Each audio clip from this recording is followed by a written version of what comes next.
Hi, Julio here with the next video about sadness. In fact, when a young child presents with feelings of sadness, how might you apply the Go Spaghettio success helper approach to social emotional learning?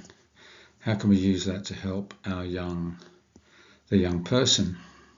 Now, Rational Emotive Behaviour Education is the application of Rational Emotive Behaviour Therapy in daily teaching practice. Ellis created it in the 50s, and other paradigms have derived from it, for instance, cognitive behaviour therapy.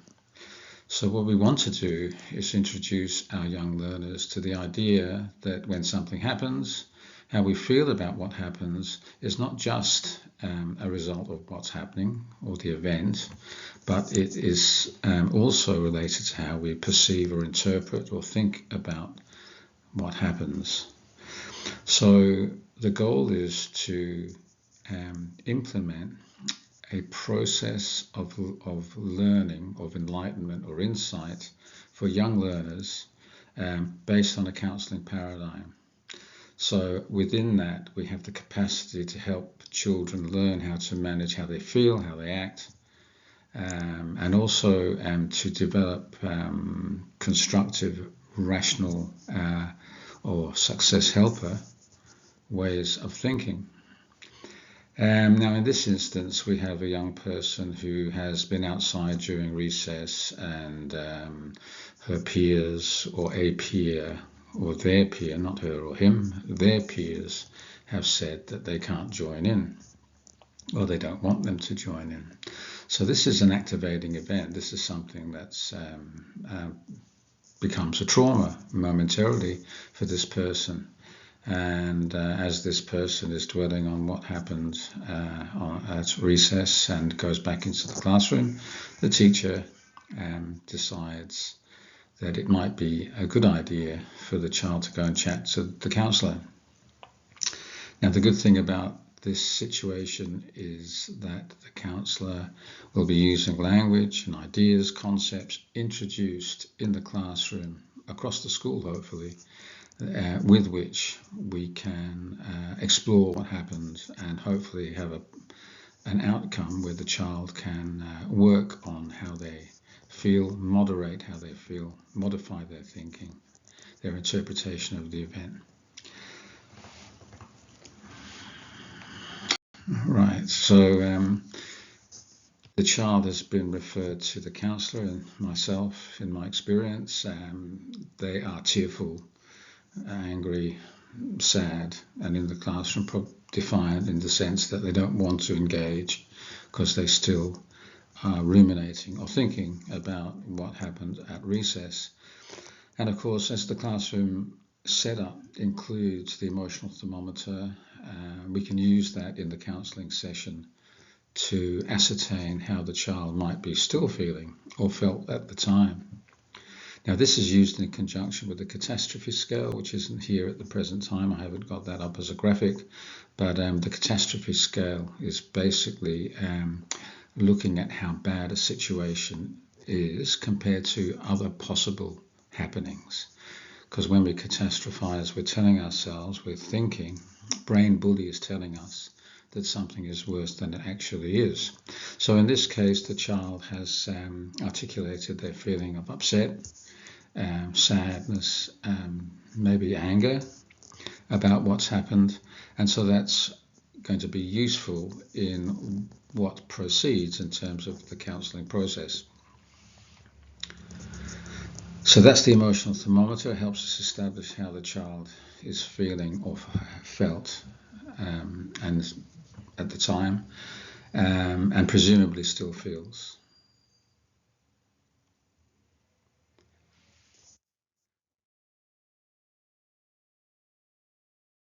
So there's the Have a Go Spaghettio Success Helper chart.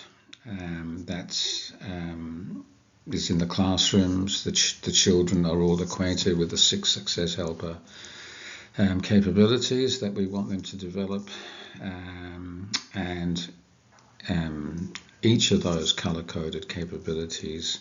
We're talking about if I am being helpful and cooperative, what does that think like? What does that act like? What does that feel like? So it's the thinking, the feeling, and the behaving, reinforced, reminded, talked about often with the children. The idea that thinking, feeling, and behaving are all interconnected. It's because we don't want, because children will externalize and say that, my feelings are made by things outside of myself. But the strength of emotion is linked to whether or not we believe it is a situation as bad as it is. So the Have a Go Spaghettio chart, as I've said before, it's based on the ABC theory of emotional disturbance. And it's a constant reminder, the visual and oral reminder that the choices we make is linked to a mindset, growth mindset or fixed mindset, brain bully thinking, brain friend thinking, rational thinking, irrational thinking. So in terms of the counselling interaction, we might start at A. I might start by asking the child, well, what happened? I might start at C. The child may be presenting with feelings of sadness still. So I say, I might start at C. I can see that you feel upset or you feel sad. How sad, or according to the emotional thermometer, how are your feelings? How strong are your feelings? And what happens, how they feel is a reaction or response to what happened. So then we look at whether or not at B, the child might be thinking with a brain bully mindset. Brain bully indicates irrational thinking, success stopper thinking.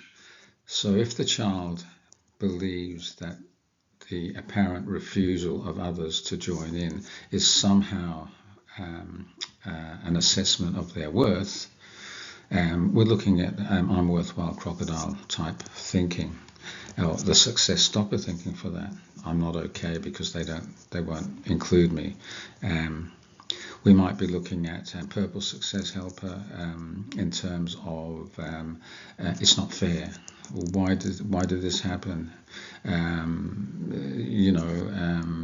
I'm a nice person, I've been friendly to them, why can't they be friendly to me?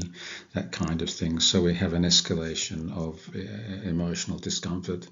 And we might be also looking at a success stopper thinking for I can cooperate, good day mate. It might the person might be making an assessment of the other person by saying, "Oh, you're mean, and you should treat me fairly, and it's not fair when you don't." So there's lots of different capabilities come into play.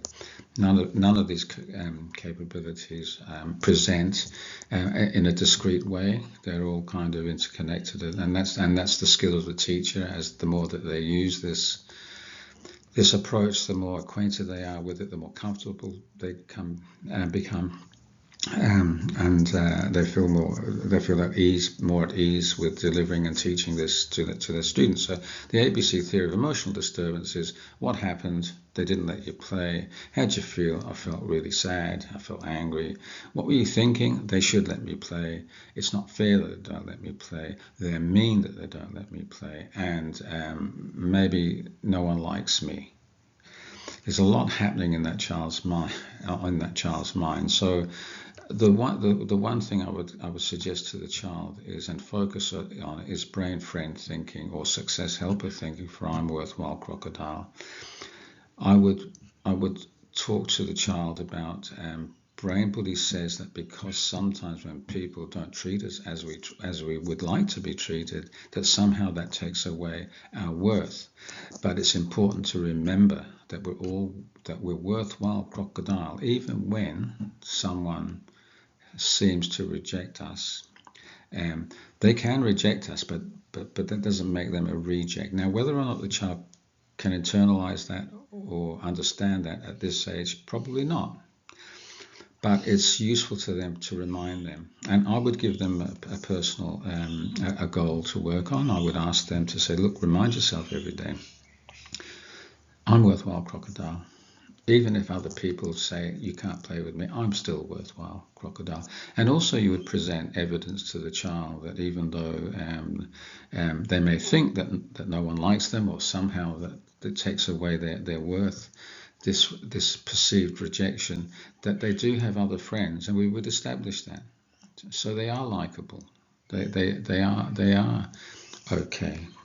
So that's the goal I would suggest this child works on, but also the idea that I must always get what I want, and sometimes you don't, and whilst it might feel unfair, that's the way the world works. Sometimes we don't always get what we want, and it's really not as bad as we believe it is. That's probably another sentiment that I would send a child away with.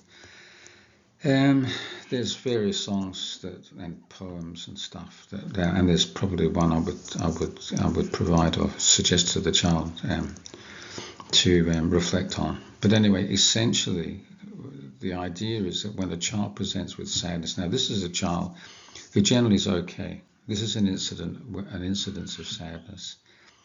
We're not talking about a child that might present with sadness over an extended period of time, which it would be a danger sign, and this child would be treated a lot differently, or there would be a lot more intense work. This child that we're talking about here would be monitored. The counsellor and myself would check in with the teacher to see how the child's going.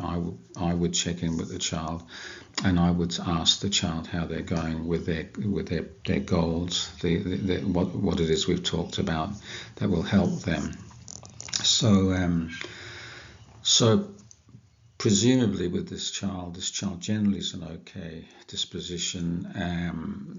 The child will just